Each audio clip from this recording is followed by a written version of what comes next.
So well hey guys, welcome back to the channel. Machine rule channel में आप सभी का फिर से स्वागत है। मेरे सामने खड़ी है 2025 डोमिनार 400, जिसका आप सभी को बेसब्री से इंतजार था और काफ़ी ऑडियंस बजाज से कह भी रही थी कि भाई NS 400 को सस्ते प्राइस पे लॉन्च करके उसमें इतने तगड़े फीचर्स दिए हैं, और डोमिनार का क्या, ये तो आपकी प्रीमियम सेगमेंट की एक फ्लैगशिप बाइक है, सो इसके अंदर अपडेट्स क्यों नहीं करे। सो फाइनली इस बाइक के अंदर भाई अपडेट्स आ चुके हैं। लगभग 4 से 5 मेजर अपडेट जो है वो इस बाइक के अंदर हुए हैं। सबसे पहले अपडेट्स के बारे में ही बात करेंगे और उसके बाद एक नॉर्मल बेसिक रिव्यू करने वाले हैं कि क्या क्या चीज़ें आप लोगों को इस बाइक में मिलेगी और क्या आप लोगों को 2025 में इस बाइक को लेना चाहिए। बिकॉज यहाँ पर बहुत सारा कंपटीशन जो है वो ऑलरेडी अवेलेबल है। इस टाइम की स्पीड 400 अवेलेबल है, NS 400 अवेलेबल है, गोरिल्ला 450 को भी आप लोग देख सकते हो, और भी कुछ 400 सीसी कैटेगरीज की बाइक हैं जो कि इससे कंपटीशन करती है। तो बात करते हैं सबसे पहले इस बाइक की चेंज के बारे में।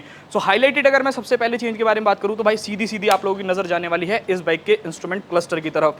बहुत ही अच्छा, बहुत ही जबरदस्त अपडेट किया है। पहले इस बाइक के अंदर आपको नॉर्मल बेसिक सा मीटर देखने को मिला करता था, जो मुझे भी ना थोड़ा सा ऐसा लगता था कि कहीं ना कहीं अपग्रेड होना चाहिए यार। नॉर्मल बाइक्स के अंदर आप TFT टाइप की डिस्प्ले आपको मिल जाती है, सो इसके अंदर क्यों नहीं। सो यहाँ पर अगर आप इस यूनिट को देखोगे तो पूरी तरीके से चेंज है। पहले वाले मीटर की मैं एक इमेज लगा दूंगा, वो आप लोग देख लेना। यहाँ पर पूरी तरीके से इसको चेंज कर दिया है, जो बहुत ही फैंटास्टिक लग रहा है। अब क्या क्या चीज़ें इसके अंदर इंक्लूड हुई हैं वो भी मैं बता देता हूँ। इस बाइक के अंदर आपको ट्रैक्शन कंट्रोल भी जो है वो मिल जाएगा, जिसकी वजह से आप लोग सारी की सारी चीज़ें जो है वो एडजस्ट कर सकते हो। आपको ट्रैक्शन कंट्रोल ऑफ करना है या ऑन करना है। पहले डायरेक्ट पावर मिल जाती थी, तो अगर कोई बिगिनर बंदा था उसको चलाने में थोड़ी सी दिक्कत होती थी, बट अब ऐसी कोई दिक्कत जो है वो फेस करने को नहीं मिलने वाली है। बाकी यहाँ पर अगर आपको मैं बाकी चीज़ें दिखाऊँ, यहाँ पर आपको ओडोमीटर जो है वो मिल जाएगा, ट्रिप A आप लोगों को मिल जाएगा, DT आप लोगों को मिल जाएगा, ट्रिप B मिल जाएगा। और उसके अंदर अगर आप जाओगे व्हीकल इन्फॉर्मेशन में तो यहाँ पर आपको 4 तरीके के राइडिंग मोड्स देखने को मिलते हैं, जो कि यहाँ पे भी शो होंगे आपको। Road mode, sports mode, rain mode और ऑफ रोड मोड। तो इनमें से आप कोई भी मोड पे जिस सिचुएशन में आप लोग अपनी बाइक को चला रहे हो तो वो जो है वो यूज़ कर सकते हो, वहाँ पर कोई भी दिक्कत नहीं है। बाकी यहाँ पर और भी बहुत सारी चीज़ें हैं जो कि मैंने आपको ऊपर से बता दी है। बाकी यहाँ पर मीटर के बारे में भी बात करेंगे।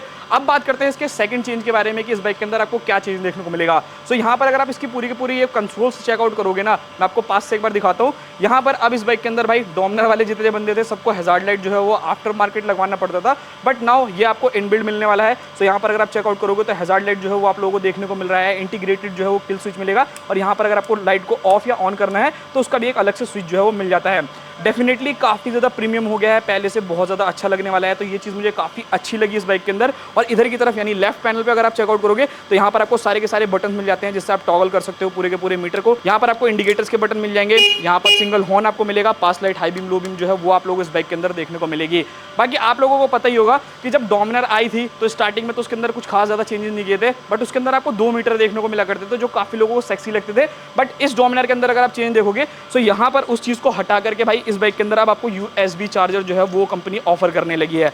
सो आपकी क्या ओपिनियन इस पे बताना। मेरे को लगता है वो मीटर रखना चाहिए था यार, वो भी मतलब काफ़ी क्लासी लगता था, काफ़ी अच्छा लगता था, बट ठीक है। बाकी यहीं पे लगे हाथ में एक और चेंज आप लोगों को दिखा देता हूँ। सो इस बाइक के अंदर अगर यहाँ पर आप चेकआउट करोगे ना तो आपको एडजस्टेबल लीवर जो है वो मिलेंगे, चाहे आपका ब्रेक लीवर हो, चाहे आपका क्लच लीवर हो। और उसी के साथ इस बाइक के अंदर आपको थ्रॉटल बाय वायर की टेक्नोलॉजी भी जो है वो मिल जाती है, जिससे आप लोगों का एक्सेलरेशन रिस्पॉन्स जो है वो थोड़ा और ज़्यादा अच्छा हो जाएगा। खैर, ये सारे थे चेंजेस जो कि इस बाइक में हुए हैं। और अगर मैं प्राइसिंग के बारे में बात करूं तो डेफिनेटली प्राइसिंग में भी आपको थोड़ा सा जो है वो प्राइस अपग्रेड देखने को मिलेगा। इस बाइक की जो कॉस्ट है लगभग 8,000 रुपये जो है वो इंक्रीज़ हो गई है, 7 से 8,000 रुपये जो इंक्रीज़ हो गई है। सो इतनी सारी चीज़ों को मिला करके देखता हूँ तो मुझे लगता है कि ठीक है यार, वर्थ है, कोई दिक्कत वाली बात नहीं है। अगर आप 2025 में लेना चाहते हो तो डेफिनेटली जो है इस बाइक को ले सकते हो, वहाँ पर आपको कोई भी प्रॉब्लम नहीं होने वाली। अब बात करते हैं इस बाइक के बारे में कि क्या क्या चीज़ें आप लोगों को इस बाइक के अंदर देखने को मिल जाती है। सो वेल गाइस, देखो सबसे पहले मैं इस बाइक की प्राइसिंग आप लोगों को बता देता हूँ। ये बाइक जो अब आपको कॉस्ट करेगी वो 2,86,000 रुपये जो है वो ऑन रोड कॉस्ट करने वाली है। तो डेफिनेटली पहले से थोड़े से पैसे इंक्रीज हो गए हैं, तो वो आप लोग देख लीजिएगा अपने हिसाब से भाई आपके बजट में आ रही है नहीं आ रही है। बाकी अब मैं यहाँ पर बात करता हूँ भाई सबसे पहले फ्रंट में। तो देखो अगर आप लुक वाइज चेकआउट करते हो इस बाइक को तो लुक्स में कोई भी चेंजेस नहीं है। फ्रंट से अगर आप हेडलाइट देखोगे तो सेम वही है, हाई बीम लो बीम जो है वो आप लोग इस बाइक के अंदर देखने को मिलता है। और डोमिनार का जो लुक है ना भाई फ्रंट का, वो मुझे काफी अच्छा लगता है। तो ये चीज मुझे अच्छी लगी इस बाइक के अंदर भाई, मतलब शुरू से ही जो इसकी हेडलाइट्स ना काफी अच्छा थ्रो भी आप लोगों को देती है और काफी अच्छी लाइट जो है वो मिल जाती है। फ्रंट के अंदर अगर आप देखोगे तो प्रॉपर बड़ा सा वाइजर आपको मिलता है, टूरिंग वाइजर आप लोग एक तरीके से कह सकते हो कि अगर आप जब बहुत लॉन्ग राइड्स करते हो तो उसमें आपको काफी ज्यादा हेल्प करने वाला है। बाकी अगर मैं साइड प्रोफाइल में आकर के दिखाऊं तो क्वालिटी वाइज बहुत ज्यादा बढ़िया रहने वाला है। क्वालिटी में कोई भी आप लोगों को कॉम्प्रोमाइज नहीं है। ब्लैक और आप लोगों को ग्रीन कलर का कॉम्बिनेशन मिलता है। फ्रंट अगर मैं टायर साइज के बारे में बात करता हूं तो इस बाइक के अंदर आपको 110 70 R17 के फ्रंट टायर देखने को मिलेंगे, जो कि बहुत ज़्यादा बढ़िया रहने वाले हैं। काफ़ी अच्छी ग्रिप जो है इस बाइक को प्रोवाइड करते हैं। 320 mm की आपको फ्रंट डिस्क देखने को मिलती है। यहाँ पर अगर आप देखोगे तो बाइबर के कैलिपर्स जो है वो आपको मिलते हैं। सो डेफिनेटली ब्रेकिंग में कोई भी कॉम्प्रोमाइज़ नहीं है, काफ़ी अच्छी ब्रेकिंग जो है वो आप लोगों को बाइक के अंदर मिलेगी। फ्रंट में अगर मैं बात करता हूँ तो 43 mm के USD सस्पेंशन जो है वो आपको मिल जाते हैं। इनका भी अगर मैं फीडबैक के बारे में बात करूँ ना बहुत अच्छा रहने वाला भाई, लिटरली मज़ा आ जाएगा जब भी आप इस बाइक को चलाओगे ना। थोड़ा बहुत ऑफ रोडिंग हो गया गया, थोड़ा बहुत हाईवेज पे हो गया, तो काफ़ी अच्छा रिस्पॉन्स जो है वो निकाल करके देते हैं। सो सस्पेंशन वाइज बहुत ज़्यादा ग्रेट रहने वाली है बाइक। सो अब बात करते हैं इस बाइक के मेन नेक्स्ट अपडेट के बारे में, जो कि रहने वाला है इस बाइक का इंजन। सो यहाँ पर आप लोग जो ये इंजन देख रहे हो, ये वही इंजन सेम रहने वाला है। 373 सीसी का single cylinder liquid cooled F5 BS6 complaint engine, जो कि 40 bhp का मैक्सिमम पावर और 35 न्यूटन मीटर का टॉर्क जनरेट करता है with a 6 speed gear box. So engine wise कोई भी दिक्कत नहीं है, और ये डेफिनेटली अब अपग्रेड भी हो गया है। ये जो इंजन है भाई OBD2 2B वाला जो आप लोगों का नॉर्म है उसको भी फुलफिल करती है, तो यहाँ पर आपको कोई दिक्कत नहीं है, बहुत आराम से आप जो है बाइक को चला सकते हो। इंजन वाइज अगर मैं बात करूँ, पावर वाइज बात करूँ, बहुत अच्छी पावर जो है ये जनरेट करती है। मतलब जब आप इसको खींचोगे ना भाई, आपके चेहरे पर एक अलग ही लेवल की खुशी रहेगी। तो ये चीज़ मुझे काफ़ी पसंद है इसके इंजन की। यहाँ पर अगर आप देखोगे तो मेटल का आप लोगों को बेस्ट प्लेट मिलता है, इधर की तरफ देखोगे तो ये प्लास्टिक रहने वाला है, ये मेटल है। लेकिन अगर आप हल्का फुल्का ऑफ रोडिंग करते हो, लद्दाख लेके जाते हो, स्पीति जाते हो, तो उस कंडीशन में थोड़ा सा ये इंजन को जो है वो डेफिनेटली प्रोटेक्ट कर लेगा। बाकी ये चीज़ मुझे काफ़ी अच्छी लगी, थोड़ी सी इसकी उन्होंने जो इसकी ये जो लेग गार्ड है इसकी डिजाइनिंग भी चेंज करी है। ऑब्वियसली इतनी भारी बाइक है तो भाई थोड़ा मजबूत तो चाहिए, और यहाँ पर अगर आप देखोगे तो इसको प्रोटेक्ट करने के लिए यहाँ पर आप लोगों को ये भी मिल जाता है। अगर मैं बाकी चीज़ों के बारे में बात करता हूँ, यानी क्वालिटी के बारे में बात करता हूँ, तो भाई देखो क्वालिटी में स्पेशली डोमिनर के बारे में बात करूँ, यहाँ पर कोई भी कॉम्प्रोमाइज़ नहीं है। आप फुट पैक चेकआउट कर लो, बहुत प्रीमियम क्वालिटी के हैं। रियर फुट पैक चेकआउट करोगे, बहुत ज़्यादा अच्छी क्वालिटी के मिलते हैं। पेंट क्वालिटी के बारे में बात करूँ या बिल्ड क्वालिटी के बारे में बात करूँ, काफ़ी प्रीमियम जो है वो मिलती है। ऑब्वियसली ये एक पूरी की पूरी फ्लैगशिप बाइक है, तो भाई यहाँ पर कोई भी कॉम्प्रोमाइज़ जो है वो बजाज ने नहीं किया। बात करते हैं इसके एग्जॉस्ट के बारे में। एग्जॉस्ट बड़ा ज़रूर है, बट एक चीज़ की मैं इससे बहुत खुश रहता हूँ कि यह साउंड बहुत अच्छी निकाल करके देता है। जब आप इसे स्टार्ट करके सुनते हो ना, एक ना मतलब बड़ी अच्छी सी डुअल बैरल एग्जॉस्ट मिलता है, काफ़ी अच्छी सी साउंड मिलती है। तो आपकी भी जो राइड है ना बहुत ज़्यादा अच्छी निकलती रहती है। जब बाइक की साउंड मिलती रहती है ना, तो आपको और मन करता है कि थोड़ा और बाइक को चला लेते हैं, थोड़ा और चला लेते हैं। तो ये चीज़ जो है मुझे काफ़ी अच्छी लगी। साउंड भी मैं आप लोगों को सुनाता हूँ। रियर पोर्शन में बढ़ते हैं, तो यहाँ पर अगर आप देखोगे तो MRF के रेफ्स टायर आप लोगों को मिलेंगे, जो कि आप लोगों को यहाँ पर देखोगे 150/60 R17 के रियर टायर भी मिलने वाले हैं। सो रेडियल टायर रहने वाले हैं, यहाँ पर कोई कॉम्प्रोमाइज़ नहीं है। डायमंड कट अलॉय व्हील जो है वो इस बाइक के अंदर आते हैं। 230 mm की रियर डिस्क देखने को मिलती है विद डुअल चैनल ABS।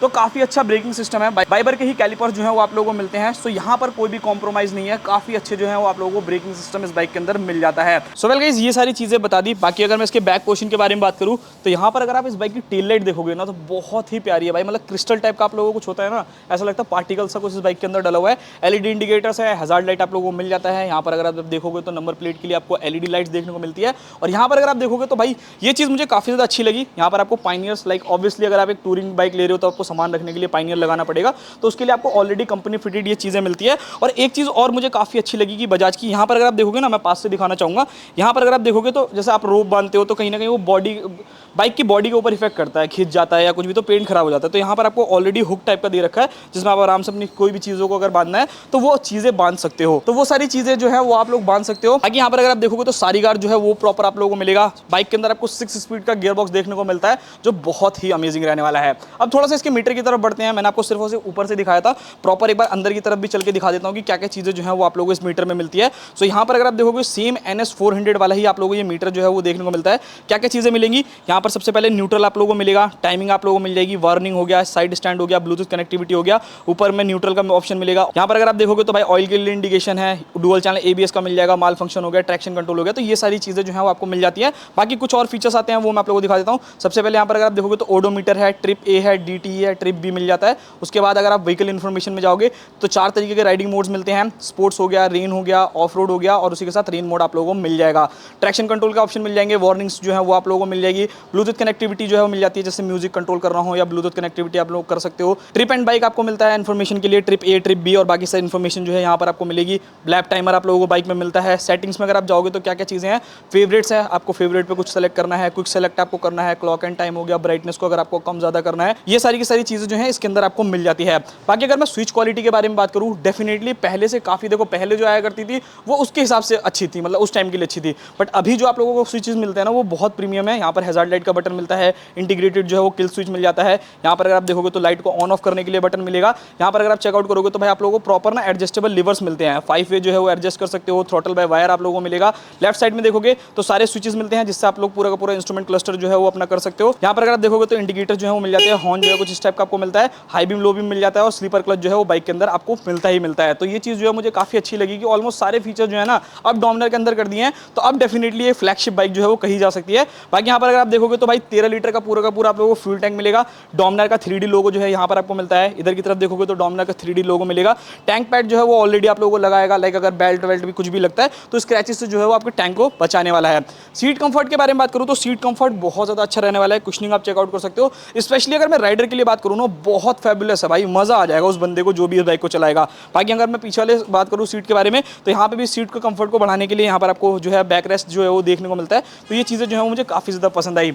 अब ओवरऑल अगर मैं बात करता हूँ इस बाइक के पूरे डायमेंशंस के बारे में कि डायमेंशंस क्या क्या रहने वाली है, उन चीज़ों के बारे में बात करते हैं। सो सबसे पहले मैं आपको बैठ करके दिखा देता हूँ। ये बाइक जो वेट करने वाली है वो 196 करने वाली है। सो सबसे पहले मैंने आप लोगों को बैठ के दिखा दिया। सीट हाइट के बारे में बात करते हैं। सो 800 mm के आसपास में सीट हाइट है, तो मेरे दोनों पैर जो है ऑलमोस्ट लग जा रहे हैं, तो मुझे चलाने में मुझे लगता नहीं है कि कोई भी दिक्कत होने वाली है। आराम से जो है मैं इस बाइक को चला लूंगा, मतलब कोई दिक्कत जो है मुझे बिल्कुल भी फेस करने को नहीं मिलेगी। बाकी अगर मैं इसकी ग्राउंड क्लियरेंस के बारे में बात करूँ तो वो थोड़ी सी कम है, 165 mm के आसपास में ग्राउंड क्लियरेंस आपको मिलता है। सो डेफिनेटली अगर आप थोड़े ज़्यादा बड़े ब्रेकर से जाते हो या थोड़ा ज़्यादा आप लोगों को ऑफ रोडिंग करना पड़ता है ना, तो वहाँ पर नीचे लगने के चांसेस जो है वो इस बाइक के इंक्रीज हो जाएंगे। बाकी 196 kg का राउंड वेट है, तो डेफिनेटली भाई आगे पीछे करना है सिटी में चलाने के लिए मैं रिकमेंड नहीं करूँगा इस बाइक को, बिकॉज अच्छा खासा वेट जो है वो आप लोगों को मिलता है। बट हाँ, अगर आप लॉन्ग राइड्स करने के लिए लेकर के जा रहे हो, इससे बेस्ट मशीन शायद ही आप लोगों को कोई और मिले, और जिस प्राइस पॉइंट पे आती है वो बहुत ज़्यादा ज़बरदस्त रहने वाला है। बाकी एक बार मैं एग्जॉस्ट साउंड सुना देता हूँ जिसका मैं सबसे ज़्यादा दीवाना हूँ। मतलब बजाज की जितनी बाइक्स है ना ऑलमोस्ट सबकी साउंड बहुत बढ़िया है, बट इसकी ना थोड़ी सी अलग है। डुअल बेल एग्जॉस्ट मिलता है, तो एक बार एग्जॉस्ट नोट मैं आप लोगों को सुना देता हूँ। सो भाई कुछ इस टाइप की साउंड करती है। साउंड जो है वो बहुत ज़्यादा बेहतरीन रहने वाली है इस बाइक की। अब भाई मेन क्वेश्चन निकल करके आता है, किन लोगों को ये बाइक लेनी चाहिए। मतलब बहुत सारी बाइक्स हैं, NS 400 ऑलरेडी आती है, ट्रैम की स्पीड 400 है, T400 है, गोरिल्ला को भी हम लोग एक बार एक तरीके से देख सकते हैं। उसी के साथ अगर कुछ और बाइक्स के बारे में बात करूँ, अपाचे की 310 जो नेकेड आती है उसको भी आप लोग देख सकते हो। तो देखो, तो सबसे पहले मैं आप लोगों को NS को बताता हूँ। देखो NS 400 क्या है, लाइटर वेट मशीन है। सो अगर आपका काम ज़्यादातर ऐसा होता है कि आप लोगों को सिर्फ और सिर्फ सिटी में ज़्यादा काम है, सब, तो आप उस बाइक की तरफ जा सकते हो। हाईवेज पर उतना जाना नहीं होता तो कोई दिक्कत नहीं है। स्पीड 400 के बारे में बात करूँ, अगर आप लोगों को रेट्रो बाइक पसंद है, क्लासिक थोड़ी सी चाहिए, आप लोगों को थोड़ी सी मॉडर्न चाहिए, तब आप उस कंडीशन में उस बाइक की तरफ जा सकते हो। बट फीचर इसकी तरह ऑफर नहीं करने वाली वो, तो वो एक थोड़ा सा पॉइंट बनता है। बाकी अपाचे 310 रही या फिर गोरिल्ला रही, तो देखो भाई उनका क्या है कि रॉयल एनफील्ड की जो बाइक्स है ना उसके अंदर बहुत सारी चीज़ें अच्छी करी है, बट इस बाइक को जो एकदम मतलब थ्रॉटल खींचते ही आपको वो भागने वाला जो KTM टाइप का फील मिलता है ना, वो शायद आपको ना मिले उसके अंदर। मतलब थोड़ा सा देर में भागती है, बट ये थोड़ी सी और ज़्यादा जल्दी जो है वो भाग लेती है। तो वो चीज़ें आप लोग देख लीजिएगा। बाकी डोमिनर 400 में उस बंदे को रिकमेंड करूंगा जिसका सिटी में चलना कम होता है बट हाईवेज पे चलना बहुत ज़्यादा होता है, ज़्यादातर वो हाईवेज पे ही रहता है। सो उस कंडीशन में ये बाइक बहुत ज़्यादा बेटर रहेगी उस बंदे के लिए। 2,86,000 रुपये में आप डेफिनेटली आंख बंद करके इस बाइक की तरफ जा सकते हैं। सो ये था पूरा का पूरा रिव्यू। आई होप्स आप लोगों को वीडियो पसंद आई होगी। बाकी आपकी क्या रिकमेंडेशन है डोमिनर 400 के ऊपर कि भाई इतने अपडेट्स देने चाहिए थे या इससे और ज़्यादा अपडेट देनी चाहिए, वो आप मुझे कमेंट बॉक्स में बताना। मिलते हैं किसी और नेक्स्ट वीडियो में, तब तक के लिए बाय बाय।